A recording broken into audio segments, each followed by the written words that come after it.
Ladies and gentlemen, if I could ask you kindly to take your seats so we can get this session started.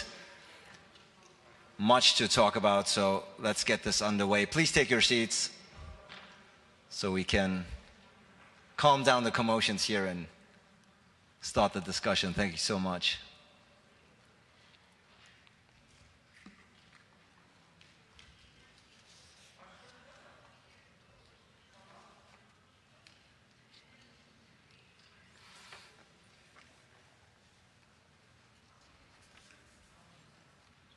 Seeing the last few people wandering into this room, trying not to miss this very vital session. We'll give him 60 more seconds.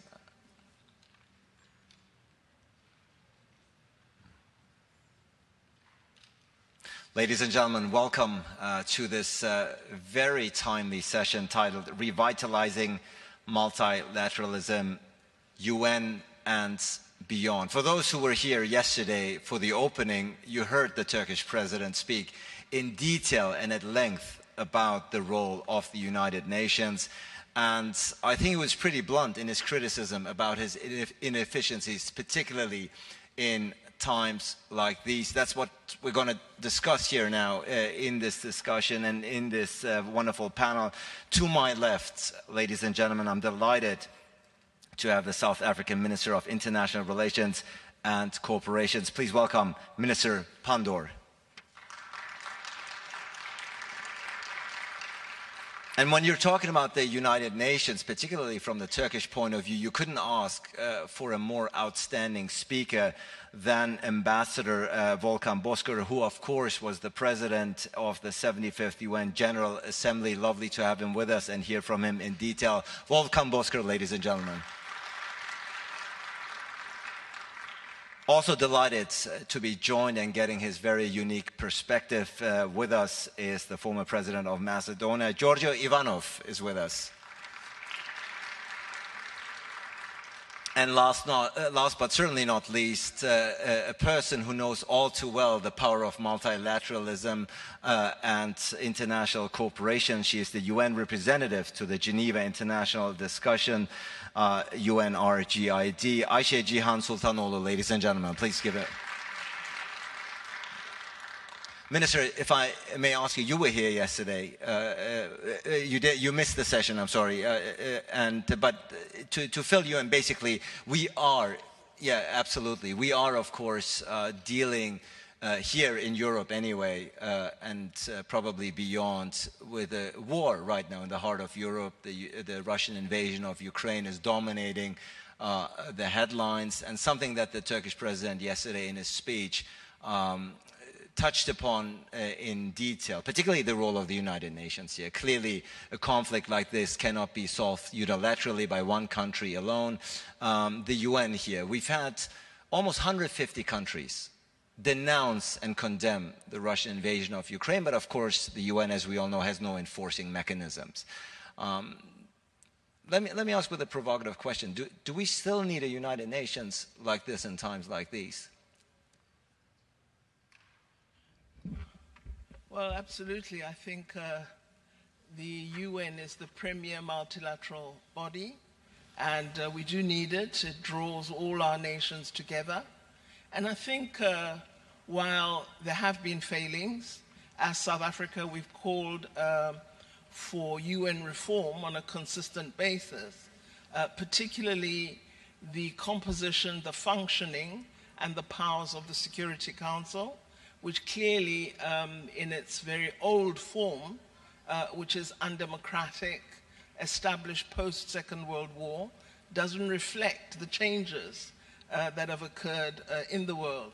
Africa is not represented properly in the Security Council.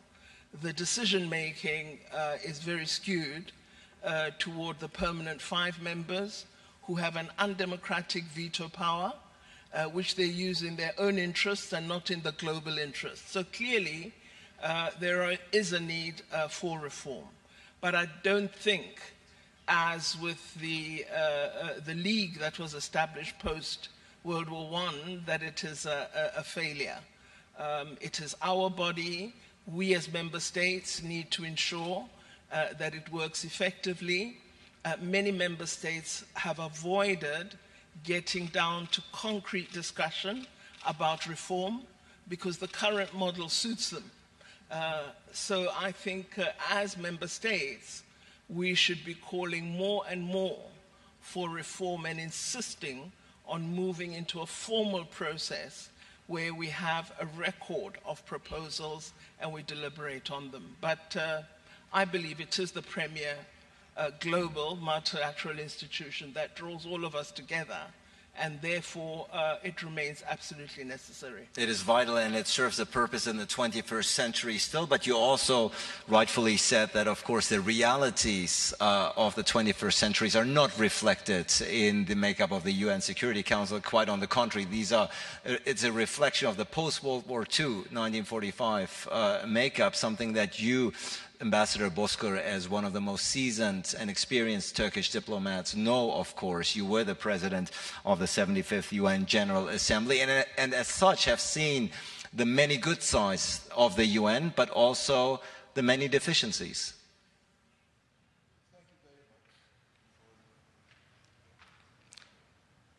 There you go. Thank you very much for having me here. First of all, I agree with Ms. Minister that multilateralism is the most important thing in today's world. And we don't have the luxury to replace, if we don't have a better institution, the United Nations. But every institution, every businessman or sportsman or bureaucrat needs a success story. If you're not successful, then people look to other directions. So if we divide the United Nations into two, actually it was designed so. The better part and the successful part is humanitarian aid, education, providing what is needed by the different parts of the world. That is working very well with 200,000 UN personnel all over the world. And UN flag has an important advantage. You can go anywhere with the UN flag. Perhaps you can't go everywhere with a NATO flag or a US flag or an individual country flag, but UN flag is credible. But when it comes to political problems in the world, I haven't seen any success story of the United Nations in perhaps a few decades. And it is not the instrument for the 21st century. We need to solve the problems of the 21st century with 21st century tools. And the blockage here comes from actually the format of the Security Council. One country can block anything. Or if we want to reform the Security Council, it will again be considered by the Security Council. It's like in Turkey, once upon a time, we were trying to see if we can abolish the Constitutional Court. They said the Constitutional Court will also decide whether you can abolish the Constitutional Court. On what? Because of the Constitution. And if we dissolve the Constitution, then they will look at it again if we can dissolve the Constitution and the Constitutional Court. So if you want to get rid of the Security Council or its format, it will go to the Security Council again for the decision. So what I have seen during my presidency is the balance of the Security Council is with the General Assembly. Because the General Assembly is the biggest democratic institution with 193 countries present there. But it hasn't the power, assigned power, in the system. But everything is reality and political wins, as I call it. I tested it 3 times during my presidency. One was for the Palestinian issue. When the Security Council was blocked, I convened the emergency session of the General Assembly. 14 ministers under COVID circumstances came, took the floor, and without a resolution, because of that political wind, we saw that ceasefire was established, and the Security Council came with a decision. We did it for Myanmar. It was blocked there. I had a meeting here, and again we achieved the result. With Syrian border operations, again we forced. Here, with the very relative issue, Ukraine, again, the Security Council was blocked. And the General Assembly had a meeting. But there was something missing with the General Assembly meeting. It was, with all my respect to the permanent representatives, it was left to the permanent representatives. Instead, if ministers or higher level people were taking the floor at the General Assembly, and even if it wasn't voted, it would have a different meaning. Because I served 39 years in the Foreign Service.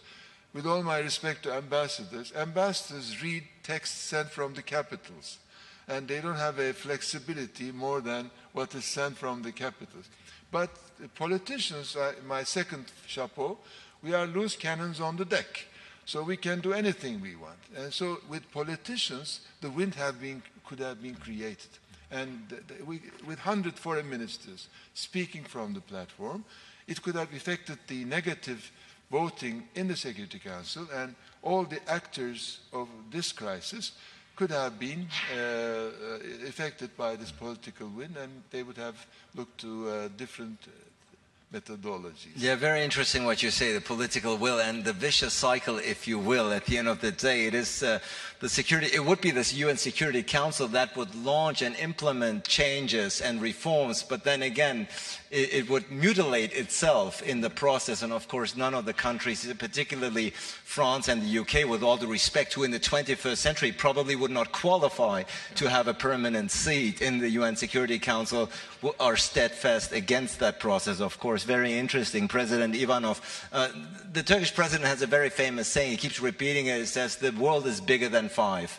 This is a mantra that is a steady fixture in his speeches, pretty much expressing the frustrations with the current makeup that Minister Pandor has also voiced here. There's no easy fix here, is there, as we just heard from Ambassador Bozkır? I will speak Macedonian language. My Macedonian is a bit rusty, so I will... Please use this equipment.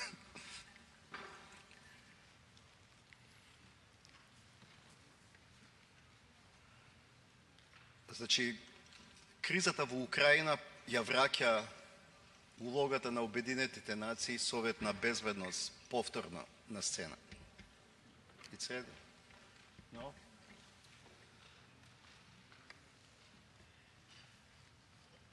It's now... It's okay.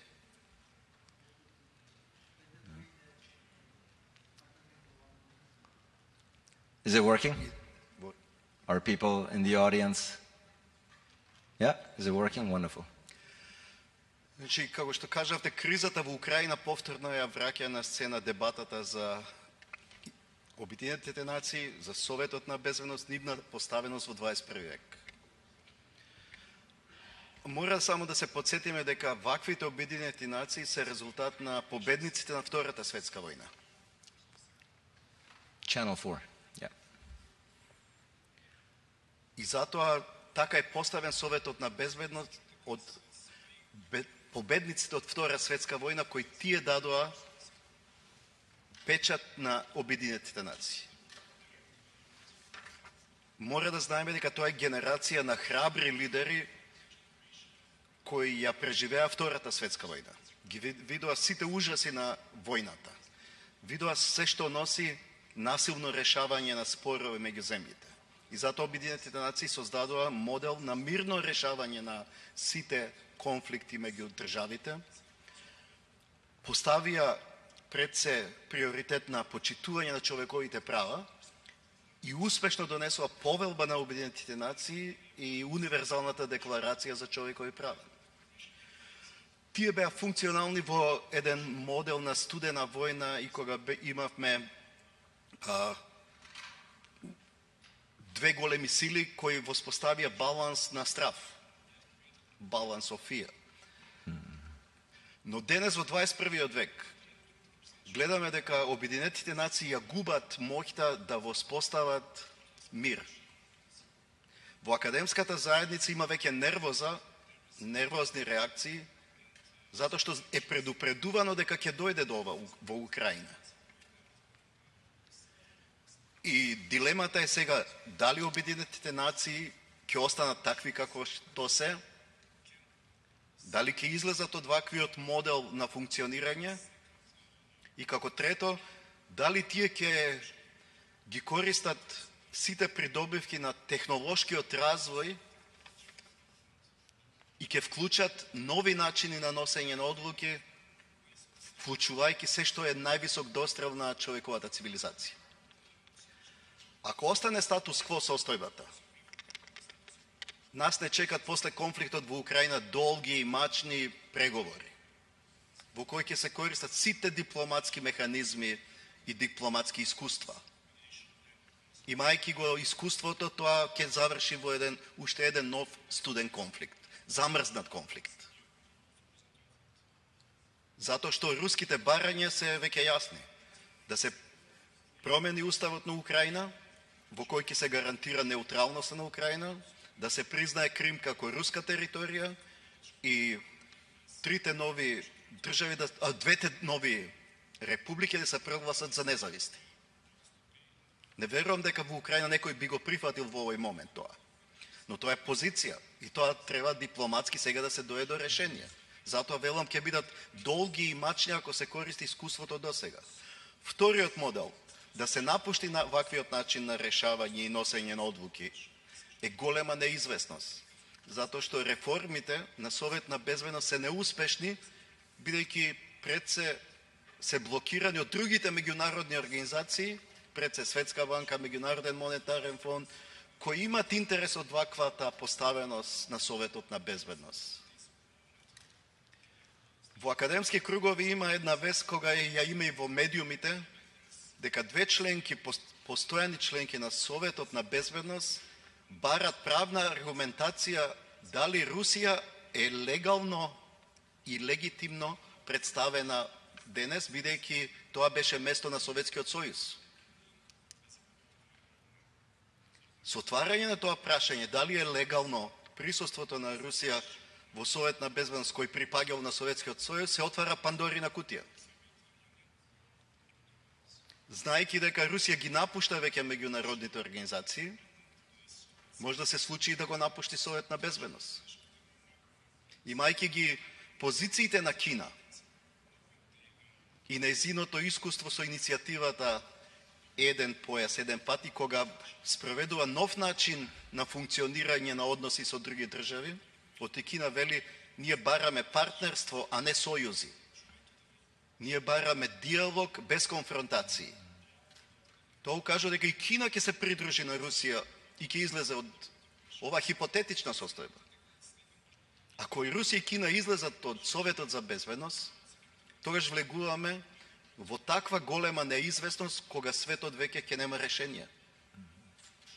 Третата дилема, да се користат сите нови технологии и дострели на човековата цивилизација за да се прилагодат Обединетите нации на 21 век, е објаснета во еден текст на Хенри Кисинџер, Крајот на просветителството, или неговата последна книга, која е во коавторство со други автори, двајца автори.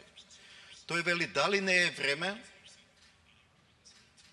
да се користи вештачката интелигенција да нуди решенија за кои дипломатите се уште немаат начин како да дојдат до тие решенија. Дали вештачка интелигенција која брзо учи од сите примери на конфликти и решавање на примери во меѓународните односи може да се искористи во иднина. Сите овие дилеми укажуваат дека Обединетите нации се подложни на природни закони, односно биолошки закони. Обединетите нации се човекова креација, создадени од човекови суштества. Но како што човекот е млад, така и организацијата која е млада, полна со ентузијазам, енергија и потенцијал. Како старе, таа се соочува како и секој организам со тромоз, со многу комплицирани односи, како и секој стар организам ја нема животната сила. Затоа и беше на отварањето спомнато дека вакви форуми веќе личат на Обединети нации. Оти Генералното собрание на Обединети нации е форум на монолог, нема диалог. Секој ги изнесува ставовите на својата држава. Но суштината на собранијата, парламентите е да се дебатира, да има диалог, затоа што преку диалог се доаѓа до решение, не со монолози. Тоа укажува дека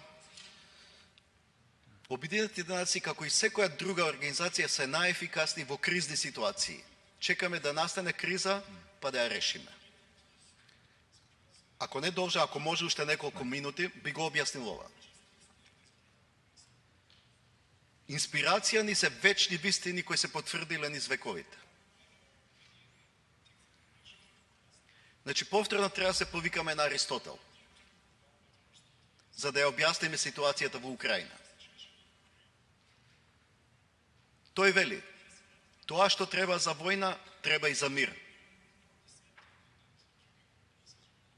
Значи, да го парафразирам, Аристотел вели, основните човекови доблести, храброст, праведност, разумност и умереност се неопходни и во војна, и во мир. Нека извинат, но генералниот секретар на Обединетите нации не пројави храброст. Тој требаше истиот ден кога стана конфликтот да биде во Киев, заедно со председателот на Генералното собрание. А утре дента да бидат во Москва. Тоа е тој концепт на превентивна дипломатија. Да се обидеме со нашиот авторитет, со организацијата која представуваме, да делуваме, да настаните не влезат во тоа како што и сега денес се случува. Благодарам.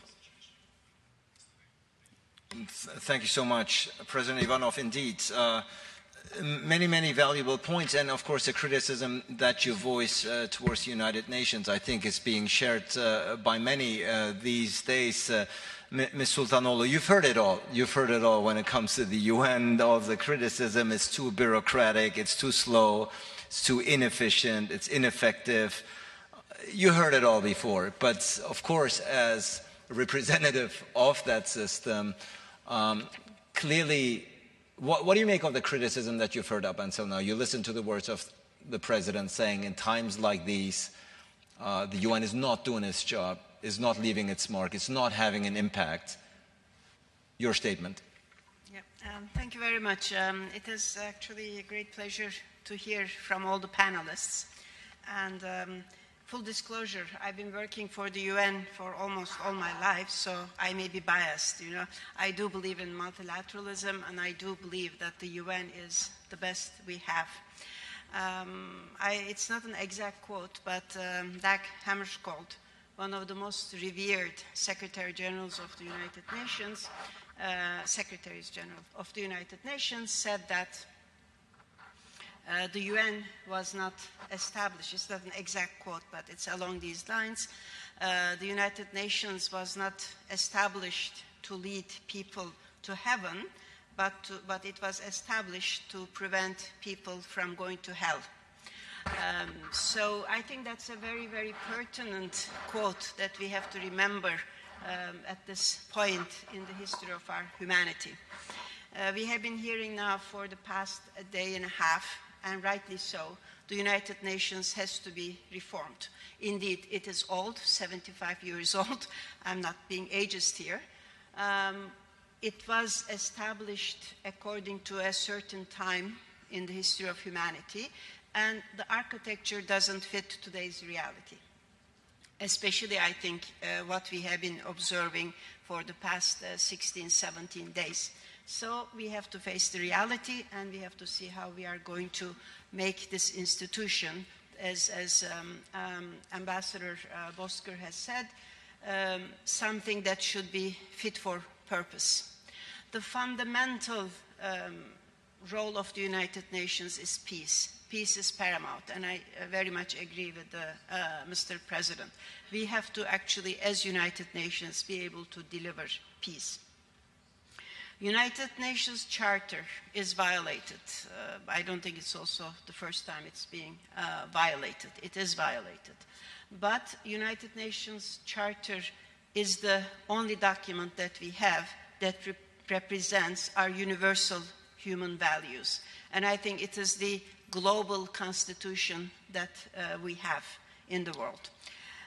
It is about peace and security, it is about development, it's about humanitarian law, it's about human rights, it's about the supremacy of international law. So I think to make the most of this UN Charter is something that we owe to ourselves as collective humanity. And that's a big challenge. I think at some stage we have to also make a distinction between the UN as an institution, the big bureaucracy, the inefficiencies, the lumbering, statements, let's put it that way, from the member states. The United Nations, the implementation is with the member states. So at some point, I think the member states, all of us also, we have to, in a way, walk the talk. It is essential that we give value to what we have created.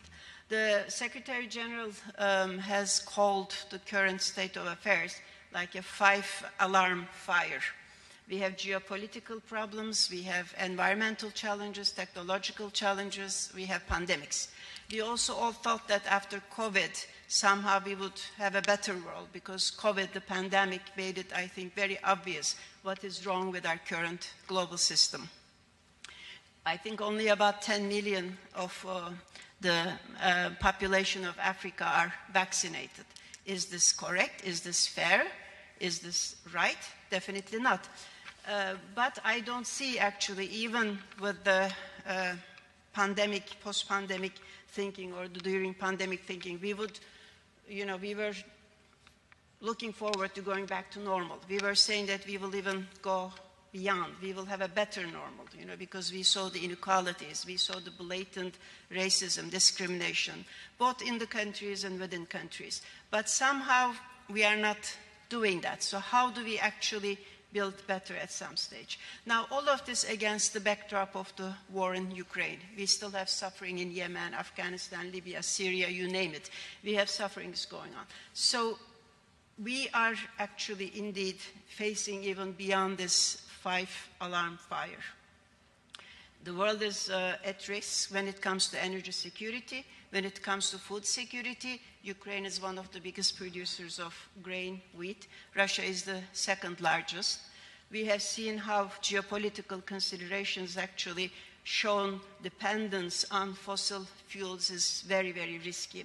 So all of this is related to what we are struggling. It's about climate change. It's about our inhumanity to each other. It's about pandemics. It is about, indeed, also losing the gains we have made in the past couple of decades. Indeed, we have helped world poverty. We have put more girls to school than before. We have created opportunities for health and education for the world as a whole. But all of these actually gains are also risking to be forgotten. We are risking actually not only being unable to prevent further damage, we are risking not ever being able to make improvements in our lives. So what I'm going to say at the end, the ownership of the United Nations is with all of us. And indeed, there are excellent ideas. And indeed, we need a more networked, more inclusive, more fair international system. And it's not only about the UN, I think it's also about the international financial institutions. It's about the whole global architecture. We have challenges that are compounding each other, that are making each other much more actually serious. So we also need solutions that are interconnected, and that we can only do jointly. And I think all the more power to all of us that we want to create a better global architecture. I think there's no disagreement here in this room about what you just said. I think it was former Prime Minister, UK Prime Minister Margaret Thatcher once said, there's no point in cursing the mirror if you don't like what you see. At the end of the day, as you said, the UN is made up of countries, it is made up of nations, of people, but as Ambassador Bozkır pointed out, in order to reform the system, which everybody here is in favor of, it needs, for lack of a better term, a self-mutilation of the Security Council itself, which once again, we're in this vicious cycle, which no one has an interest in as far as the permanent members are concerned. And you've pointed out correctly and that the pandemic, the global pandemic, actually could have been a shining moment for the United Nations to show in this fragile world that we're all in this together. But once again, we're seeing, especially with vaccination, nationalism, that where Africa is being left behind. Many countries from the industrial parts of this world are not sharing that solidarity when that comes. So in that sense, again, the question perhaps, Minister Pandor, is, I think nobody disagrees that the United Nations, and that came through here today as well, has many wonderful, many valuable parts. Let's think of the World Food Programme, UNICEF, UNESCO, the WHO, the UN refugee agencies. I mean, these are people and institutions that are doing good work on the ground, that are having impact. Is the solution perhaps to abolish the political element of the United Nations and really focus on the very valuable humanitarian work that it is doing? Well, I think you'd have a great difficulty abolishing the politics, because politics does tend to influence almost everything. However, I do think there should be a greater focus on the development elements. We do have the Sustainable Development Goals. We're not moving as fast as we should have with respect to them. The Secretary General last year spoke of the common agenda that he has developed, which is, I think, a very exciting vision of where we should go. I think the key issue really is inequality, and we need to just recognize that.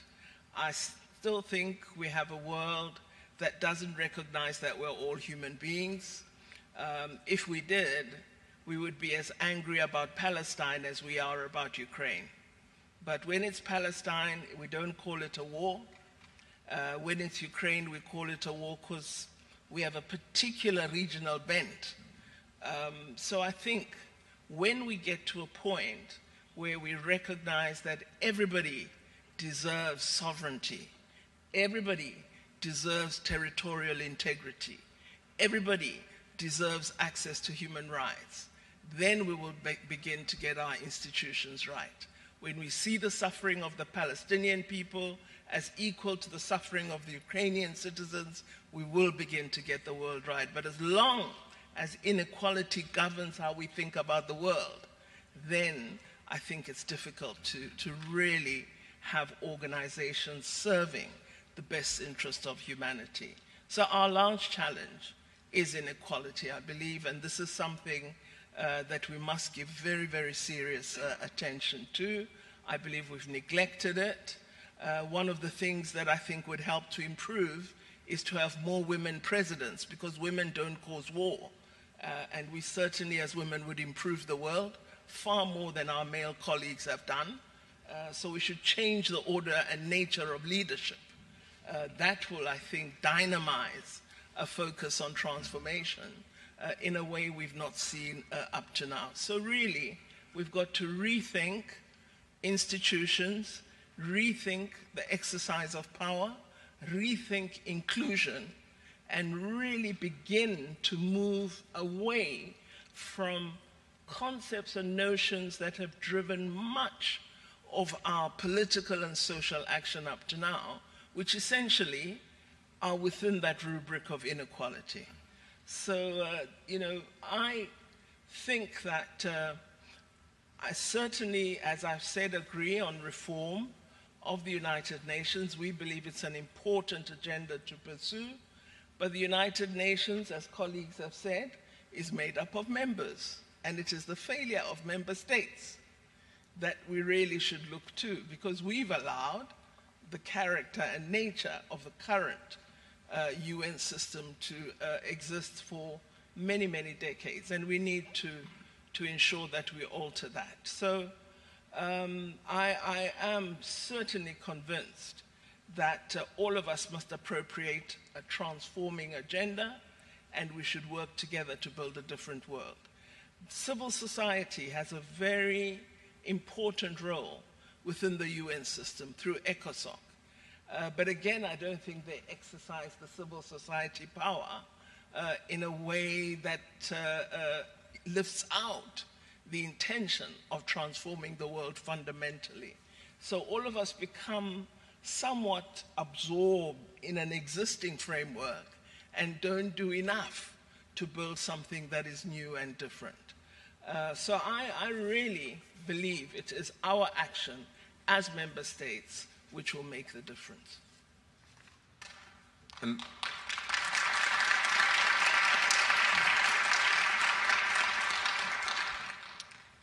True words. I think that everybody here is in agreement with inequality, Ambassador, is the root, lies at the heart of a broken system, of a system that is creating conflict, that is creating racism, that is creating division, is what Minister Pandor is saying.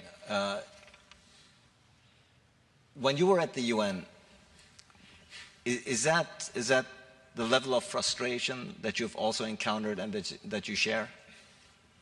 First of all, it's very difficult to speak after a very able, knowledgeable minister.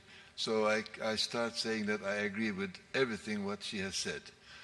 That's the easy part. But I am a realistic person, and I always pay attention to the result-oriented action. So my surprise was when I reached there was that United Nations was so much afraid of the COVID pandemic that everybody left the building. When we entered with my brave 50 international staff to the D2 building, which is given to the president-elect, I saw that even sandwiches were left on the tables as if an attack from the Mars has took place, and the rats were enjoying their life there. So we entered with 50 people. Secretary General joined us with another 50 people. In August, 100 people was working in the United Nations headquarters.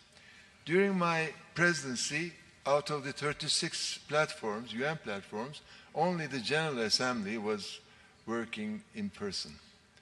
And I did that because I had an interactive dialogue meeting from home. It took 3 hours, 40 minutes.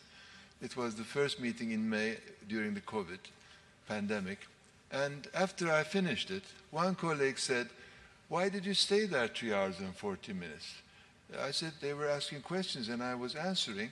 He said, "No, you don't know anything about this interactive, online meetings. You should have answered the first wave and go have coffee with your wife, watch some soccer, come back, answer another. You don't have to wear a pant. I mean, you can have slippers."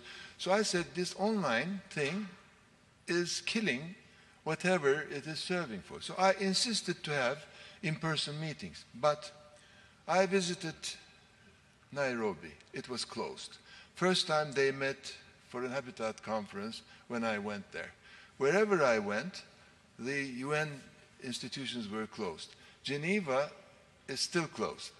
Closed means online meetings. So, and the staff is very happy with the situation. They love not coming to the office and working from home.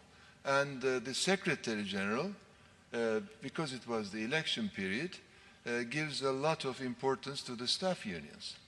The other issue is, of course, the Security Council elects the Secretary General as well. And I should share here the funny situation there.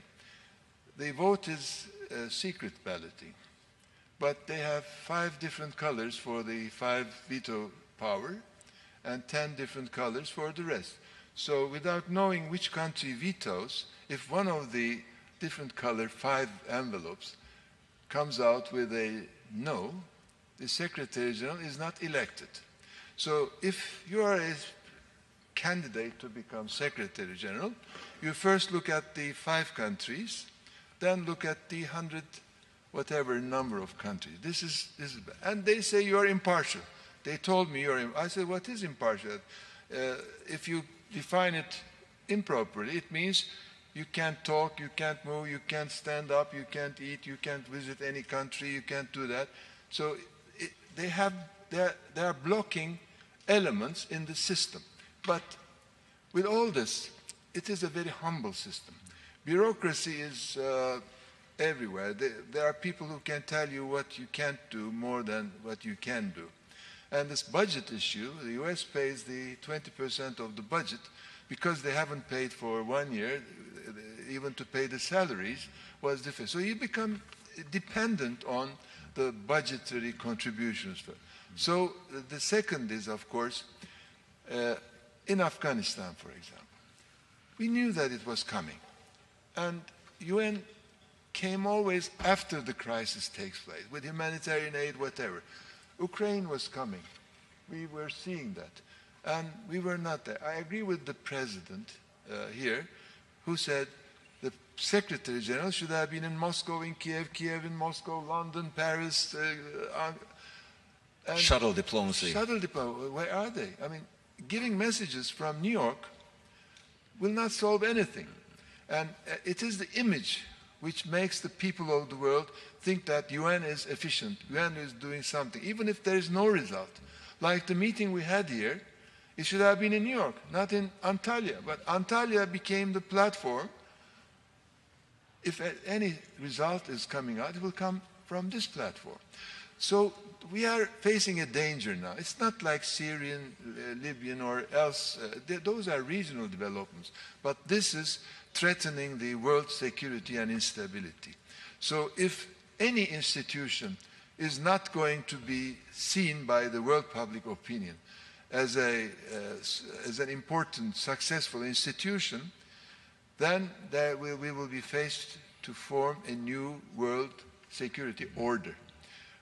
Whether it replaces the UN or not, but it will come out as a real, small, perhaps it doesn't have the legal background UN has, but it will be more efficient than UN or whatever institution it is. It will come out. It is the reality of the world. We're facing that danger, so we must all be very careful, and we must really put UN into the system more than it is showing us now. Yeah, pretty somber inside look behind the scenes that you've given us. Thank you so much. Perhaps robbing some of the people of their illusions here in this audience about the high goals and the inner workings of the United Nations, which clearly the frustration is real. I can tell, I can feel it, and which is why I want to go to the audience for the remainder of the time. But before I do, just get a brief assessment from President Ivanov and Ms. Sultanoglu. I want to give you a chance to respond to this directly, to what the ambassador was saying. It's a pretty harsh, but I would say pretty realistic statement. Namely, if the UN doesn't pull itself together, its ineffectiveness is undermining its credibility. And the question then will be asked, what do we have such an institution for? Basically abolishing itself, becoming, in a sense, a disturbance rather than one that is promoting the values and implementing the values that itself sets forth in its preamble. So, President Ivanov and Ms. Sultanoglu, do you see the danger? Do you also agree with the ambassador that the UN, if it continues on its path, is wandering into irrelevance and undermining its own credibility?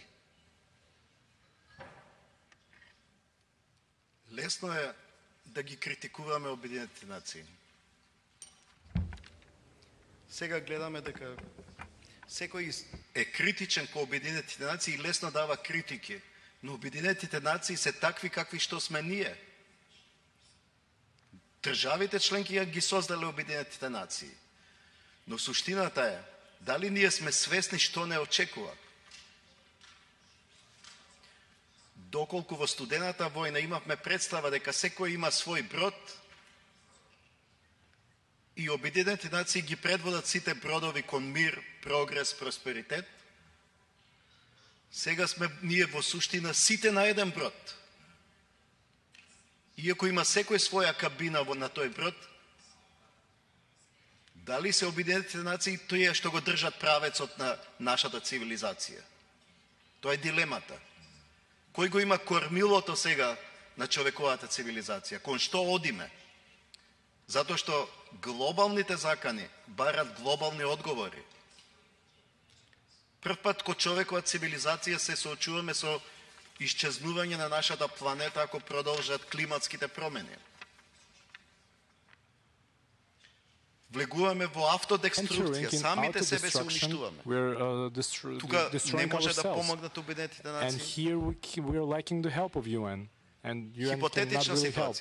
Дали денешната генерација би донела документ како што е повелбата на generation today can bring a document and can elect a document as the Charter of UN right now. I don't believe so. Толку сме меѓу себе спротивставени, толку сме полни со негативна енергија, омраза, so much да не верувам дека ќе се обединиме како човекова цивилизација да излеземе со нова визија за иднината. Дали може да донесеме универзална декларација за заштита од заканите на вештачката интелигенција? Дали може да донесеме ко човекова цивилизација етички кодекс, Магна Карта Либертатор, заштита од вештачката интелигенција која ни ги контролира нашите животи? Интернетот, дигитализацијата требаше да му даде на човештвото многу поголема слобода. Но ако ја читате книгата на професорката Шошана Зубов од Харвард, контролен капитализам, ќе видите дека секој современ секоја нова технологија, секоја дигитална услуга не прави да влегуваме во доброволно робство. Стануваме робови на технологијата и машините. Затоа кажувам, дали тоа е добро што размислува Кисинџер да се вклучи вештачка интелигенција? Но кој ќе ја контролира и ќе ја дава да учи вештачката интелигенција? Од кој примери ќе учи он? Тоа е предизвикот сега. Тоа мора да се стави на дневен ред. Ако не се, од и сега страдаме ни од човековите frustrации, конфликти, незадоволства, кои се резултат уште на распадот на империи. Уште се распаѓаат империите што Лигата на народите сакала да ги смири. Но сите овие последици конфликти се од стариот свет. Но кога ќе ни дојде новиот свет со заканите од новите технологии, дали ко човештво ќе успееме да се обединиме и да донесеме нов and to find a new constitution, as the ambassador said, to find a solution for the new threats. I'm coming to you in a second, so please, whoever has the microphone, I'm coming to you in just a second. But Ms. Sultanoglu, to wrap up this insular talk here, before we go to the audience, I want to give you a chance to briefly respond also. Certainly, very briefly. I will actually say that despite its imperfections, if it didn't exist, we would still have to invent a United Nations. As Madam Foreign Minister also specified and also articulated by the other speakers, it would be very, very hard, I think, to rebuild something new, especially in the current context. So with the support of the member states, with the ownership of the member states, it is indeed possible to make the United Nations to serve its purpose and to make it fit for our world. Again, Madam Minister referred to the Sustainable Development Goals. Indeed, those goals also include provisions about partnerships, provisions about peace and justice and equality in the world. So this is a charter, it's a blueprint signed by all the member states. And I think we do have a chance, collectively working together, to fix actually what needs to be fixed, and indeed make our institution something that is serving the challenges of today. And these challenges require all of us to work together. And at the end of the day, the global governance, the architecture, the global architecture of 21st century that we are talking about, as I said at the beginning, is not also only about the United Nations. I think we need an overall systems overhaul. Mr. President was talking about digital revolution. I think technology has advanced actually beyond our current systems. We have to have a complete systems approach to how we redesign the new architecture. Maybe we will need some new institutions. Maybe there are some that are not relevant, but it doesn't mean that we have to throw the baby out with the bathwater. I'll leave it at that. Thank you so much. Yeah, if the UN didn't exist, we still would have to invent it in some shape or form, is what Ms. Sultanoğlu is saying. We only have approximately 10 minutes, not a lot of time. So in the interest of time, and I'm already seeing 3 or 4 hands, I'm going to collect the questions. I'm going to throw it to you, and we're going to do a final round. So where's the microphone? Do you have the microphone? Let's start here. Please be brief in your questions, and make them questions rather than commentaries, because we only have 10 minutes left, and I do want to give the panel to respond to your questions. So please, go ahead, quickly introduce yourself and state your question. Hello. Thank you. I'm Zeynep Öseret from Bilkent University, Department of International Relations. And I was wondering if you think whether it is possible for the United Nations to meet an end, like the League of Nations, concerning the dissatisfaction of some member states of the United Nations being a puppet organization, and also conflicting opinions regarding peacekeeping operations. And how can the United Nations ever get itself out of this situation? Also bearing in mind that the Sustainable Development Goals are not reaching the efficiency that they're meant to be reaching and at the current level. Thank you so much. I'm coming. Let's do it. It's easier. Yeah, go ahead. Go ahead. Please introduce yourself, and the microphone is coming your way in a second. Thank you all for these speeches, Excellencies. And my question to you, Volkan Bozkır, Mr. Ambassador, do you see an opportunity, the termination of Russia from the permanent membership of Security Council, and can it be a good opportunity to make things better in terms of frustration in United Nations? Thank you. Thank you so much. That's a tricky one. Can we get the microphone here, first row, to the gentleman? First row, whoever is closer.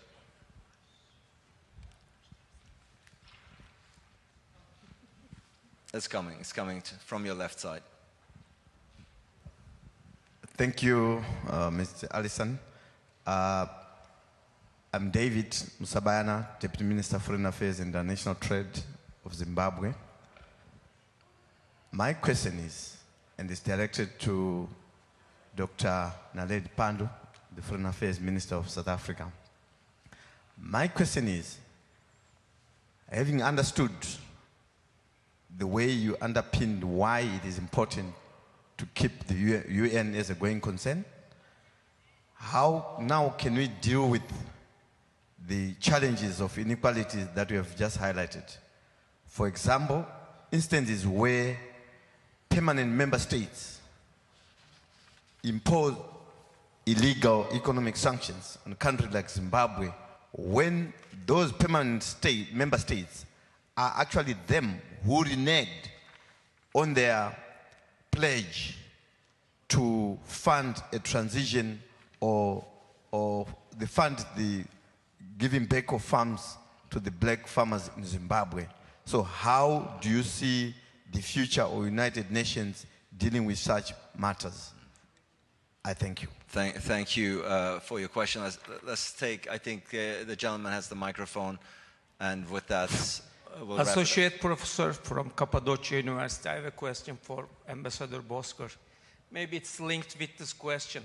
If we will be able to get rid of veto power of Russia, do you think we can have a concrete steps from UN for the resolution of Ukrainian crisis? And if we will get rid of this veto power, and the UN will be able to authorize power, any international organization or any states could attack Russia? Thank you. Thank you. Now, we're all seeing on the screen, we have approximately 5-6 minutes left. It's not a lot of time, but we've been told we have to end punctual because other sessions are following. So the challenge now is, I'm going to give you the word to Minister. I'm going to start with you, give you a chance to respond. And then, of course, I'm coming to you, Ambassador, and down the line. Go ahead, please, Minister. Thank you very much. I think that the conflicts result from the fact that the politics, rather than the agenda of the Charter, have become prominent in the UN. So what we need to do is shift the focus back to peace and development. And that is not being sufficiently attended to. And it relates to the abuse by very powerful countries, primarily the North, who use the United Nations to promote their particular agenda, be it through Bretton Woods institutions or through the United Nations. The focus is lost. So we need to return the agenda of humanity, of peace and equality into the UN.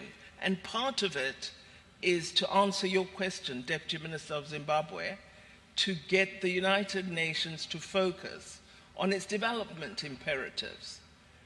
The goals that all of us have agreed upon, the Sustainable Development Goals, we don't have a clear implementation agenda. We don't have resources linked to that agenda to support the poorest countries to achieve the goals that we have set out, and really to implement sanctions on Zimbabwe and renew them consistently. We have argued that these sanctions should be removed because for South Africa, the sanctions on Zimbabwe impact on South Africa. So it is something that is of great concern to us. I would like to just close by saying, the ambassador asked about, does the UN have a success in the 20th century? And I think, yes, it did. South Africa, post-apartheid, absolutely. International solidarity played an imperative role in us achieving the freedom. And without the UN and its solidarity with our struggle, we would not have got where we are now. Thank you. Thank you, Minister. Ambassador, some questions were directed towards you. First of all, of course, everybody is very glad that in South Africa a success was achieved, but it's, I think, also the very much decided attitude of the South Africans that it allowed it. Let me also answer the question, how do we get rid of Russia? You can't get rid of Russia, because if you look at the last Security Council voting, there was one veto, but 3 abstentions. China, nuclear power, veto power; India, great population, nuclear power; and United Arab Emirates were abstaining. So you can't achieve by getting rid of countries to reform the system. The system must be reformed, not by hitting one. It might be another occasion where you will have to hit another country with a veto power.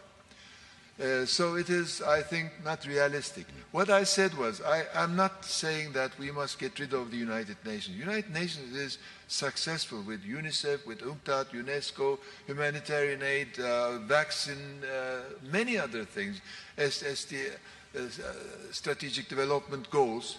They are good, and it's a platform for people to talk. What I'm saying is, UN is not showing its capacity to solve political crisis problems. And so from this, there might come a successful smaller bodies there.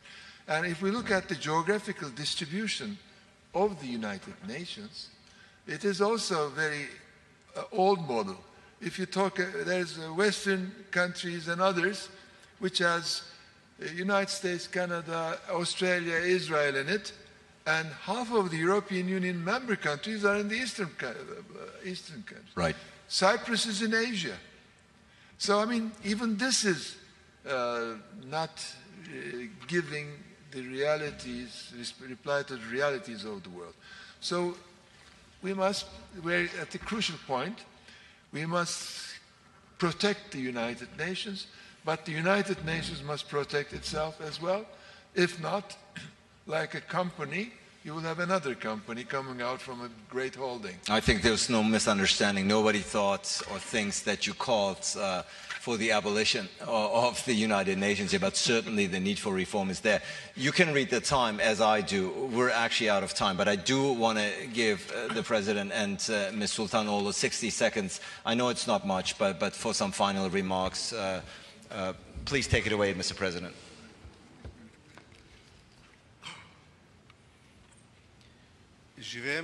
We're living in a period of huge uncertainty. Many challenges are in front of us. The humanity always was able to find solutions in times of crisis. So let's believe that during these times of crisis, they will contribute to find solutions for everybody, not only for one group of states, as was the case till now. So the complexity of the world is so huge, and at the same time, it's a mutual correlation between the states. So that's why, with the help to ourselves, we help the others. But as one old wisdom says, nobody will reach their end point if not all of us are at the end point. Absolutely. Ms. Sultanoğlu, you get the last word, final 60 seconds. Thank you very much. Let me end on a very positive word. I think the fact that we are here in Antalya talking about recoding diplomacy, actually, as the ambassador said, in a way representing almost all the United Nations, is very good sign. That means we are willing to work together, and we are willing to try to find solutions. The Secretary General has put forward our common agenda as a contribution to the member states to reflect on the future of the United Nations and on the future of our world, how to meet the challenges. And I think this also shows that there is a good realization of what is at stake. And as Madam Foreign Minister said, the member states also have to roll up their sleeves and see indeed how we can come out of this challenge. And at the end of the day, it is the future of our planet and our humanity. And I think as indeed responsible citizens of the world, we know what is to be done. Right, indeed, well said. Revitalizing multilateralism, UN and beyond. This was indeed a fascinating discussion, yes. Getting a lot of insights, knowledge here that's about the UN, from the UN, the deficiencies, but also the positive sides that the institution represents. I think one thing is clear, that the relevance, or rather the existence of the United Nations, nobody here on this panel and beyond wants to see end. But I think it's very clear that this existence needs to be matched with reform if it is going to be efficient and relevant in the 21st century. Minister Pandor, Ambassador Bozkır, President Ivanov, and Ms. Sultanoğlu, thank you so much for your remarks. This is your applause. Thank you. I think what you said is very nice, Ali Bey. At the end of the day, we also have to recode the international governance system. Okay. Wonderful. Thank you.